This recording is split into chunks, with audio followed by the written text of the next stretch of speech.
Hello dear students, आज हम करेंगे H C. Verma work and energy question number 40. A block of mass 1 kilogram is placed at the point A of a rough track according to the figure.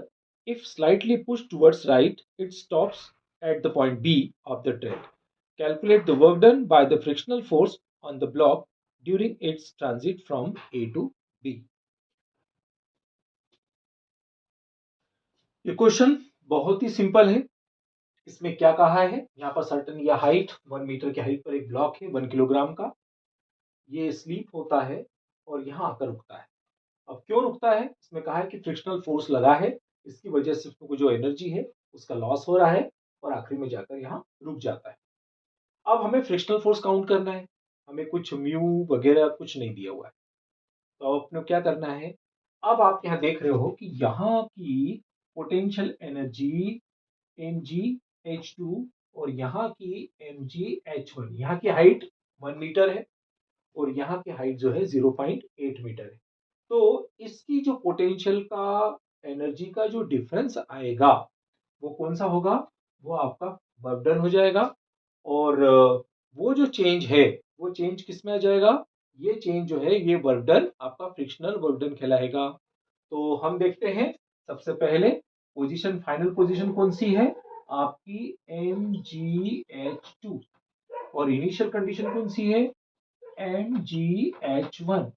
और ये जो change in energy है according to work energy theorem में, जो भी आपका energy का जो चेंज है वो किसके बराबर है, वर्क डन के बराबर है. तो चलिए mg तो दोनों का कॉमन है और h2 माइनस h1.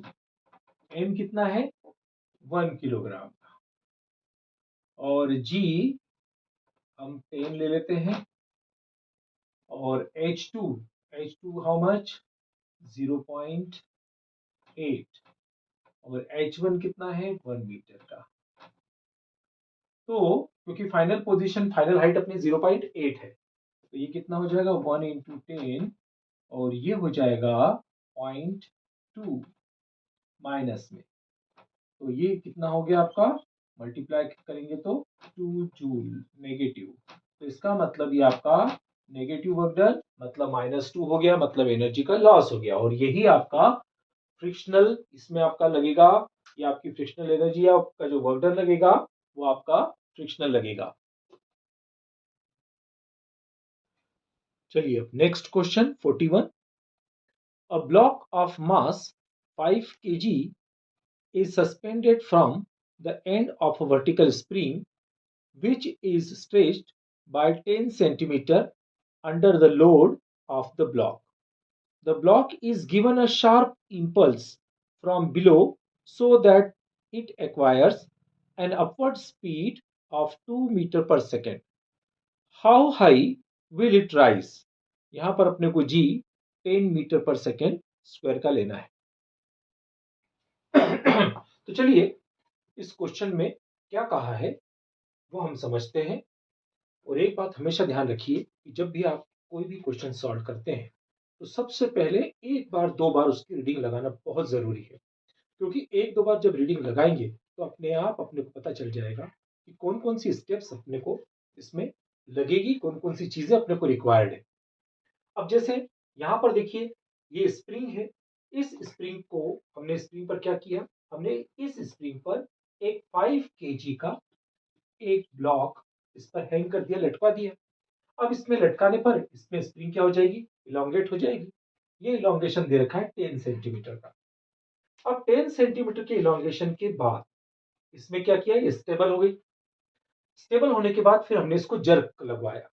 उन्होंने इसका वर्ड लिखा है शार्प इंपल्स. अब यहाँ पर शार्प इंपल्स का मीनिंग ये है कि हमने इसको झटका दिया है, इसको धक्का लगाया है. तो वो धक्का जो है वो वेलोसिटी है 2 मीटर पर सेकेंड की. अब इस वेलोसिटी से ये ऑब्जेक्ट यहां से जहां पर वो हैंग लटक रहा था तो वहां से यहां तक की जो हाइट पर उसने कवर किया, हमें वही हाइट निकालना है. फिर उसके बाद उसमें एक रीस्टोरिंग फोर्स जनरेट होगा और इस रीस्टोरिंग फोर्स के बाद वो वापस से अपनी मेन पोजीशन पर आएगा. तब सबसे पहले तो फिर उसके बाद हम laws of conservation of energy का फॉर्मूला लगाएंगे। ये हमारा टारगेट है।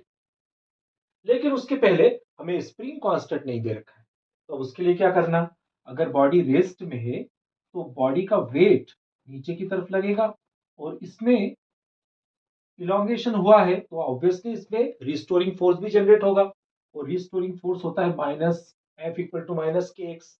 यहाँ पर खैर माइनस की रिक्वायरमेंट नहीं है, तो हम पहले के की वैल्यू निकाल लेते हैं। तो K X equal to M G. X कितना है अपना, इलोंगेशन 10 सेंटीमीटर का दे रखा है, मतलब 10/100। मास आपका 5 और जी आपका 10। इसमें 10 मीटर पर सेकंड स्क्वायर रखने का ही बोला है, तो अपने को 10 ही रखना है।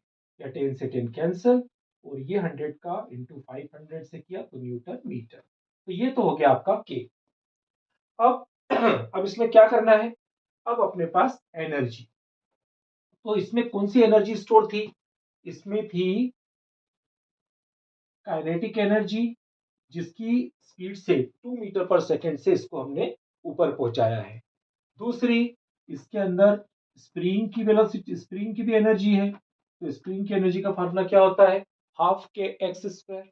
तो चलिए, ये वाली एनर्जी इसकी इनिशियल इस केस पे हो गई। फिर यहाँ केस पर क्या हो जाएगा, इस केस पर हो जाएगा, इस पर पोटेंशियल एनर्जी mgh, यहां से mgh, और इसमें स्प्रिंग को बीच में तक लाना है तो उसकी वह एनर्जी कितनी हो जाएगी, कि यहां से इसकी हो जाएगी h, तो यहां तक की है, और यहां तक का x है तो h minus x, h minus X का स्क्वायर। अब इसमें हमें m पता है, v पता है, k पता है, बस h अपने को निकालना है। चलिए इसको सिंप्लीफाई कर लेते हैं। तो सिंप्लीफाई करने के लिए थोड़ी जगह अपने को ज्यादा लगेगी। चलिए, तो 2 का एलसीएम ले लेते हैं, M V square plus K X square equal to 2mgh plus K H minus X का स्क्वायर और अपॉन 2। ये 2 से 2 कैंसिल हो गया। चलिए, लीनियर इक्वेशन बन गई। अब m की वैल्यू कितनी रखी, 5, वेलोसिटी 2 का स्क्वायर है 4। चलिए, ये भी हो गया, ये 500 और ये 10/100 का स्क्वायर, और फिर 5, फिर आपका G10, और ये आपका H। के कितना है 500, H माइनस 10/100 और ये स्क्वायर। तो चलिए, यहाँ पर ये भी हो गया, तो ये कितना हो गया, 5 4 20, 500 और ये 1/100, तो ये कितना हो गया 100H प्लस 500, और ये 0 से 0 कैंसल, 10H माइनस 1, और फिर 10 का और ये स्क्वायर, और नीचे हो गया वापस से 100, तो ये 0 से ये 0 कैंसल, और ये कैंसल, तो ये 20 प्लस 5 हाउ मच 25। ये तो हो गया। ये हो गया आपका 100H प्लस 5, ये आपका a minus B whole square, ये लगा देते हैं, तो ये हो गया आपका 100H square plus 1 minus 20H।